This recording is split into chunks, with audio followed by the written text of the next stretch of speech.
क्योंकि सिर्फ 27% पे आप ओबीसी का रिजर्वेशन रोक दिए हैं, ये नाकाफ़ी है।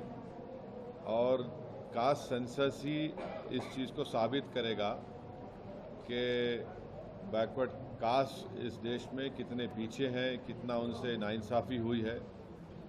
तो हम बीजेपी से डिमांड करते हैं कि आप बार बार ये बोलते कि आप क्या बोले, विकसित भारत बोलते, जनधन बोले, फिर आप 370 निकाल दिए, ये सब चीज़ें आप बातें करें, मगर कास्ट सेंसस के ऊपर हमेशा आप पीछे हटते थे।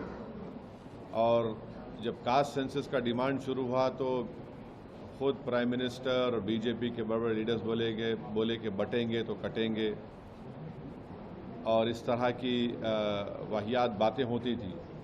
मगर कास्ट सेंसस करना ज़रूरी है। हम बीजेपी से जानना चाहेंगे कि आप क्या इसको शुरू कब करेंगे। देखिए, सेंसस शुरू होना है तो कास्ट सेंसस होगा, फिर ये कंप्लीट कब होगा, क्या 29 के पार्लियामेंट इलेक्शन से पहले ये रिपोर्ट आ जाएगी या नहीं आएगी।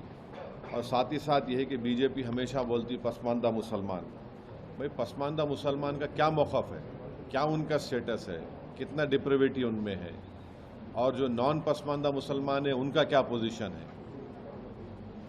और तेलंगाना की हुकूमत, जो रेवंत रेड्डी सीएम है, उन्होंने यहाँ पर कास्ट सेंसस किया, जिससे मालूम हुआ कि 56.32% तेलंगाना में बैकवर्ड कास्ट का पॉपुलेशन है।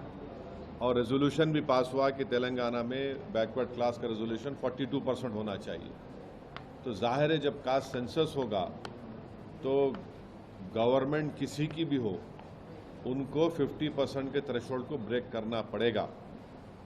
और जब कास्ट सेंसस की रिपोर्ट आएगी तो मालूम होगा कि नॉन गवर्नमेंट सेक्टर्स में भी अदर बैकवर्ड क्लास से कितना उनका डिप्रिवेशन है, तो उस बारे में भी सोचना पड़ेगा। तो एफर्मेटिव एक्शन की बहुत ज़रूरी है। और ये जो नारा काशीराम ने दिया था कि जिसकी जितनी आबादी उतनी उसकी भागीदारी, ये इसको प्रैक्टिकली इम्प्लीमेंट करना है ज़रूरी है हमारे भारत देश में।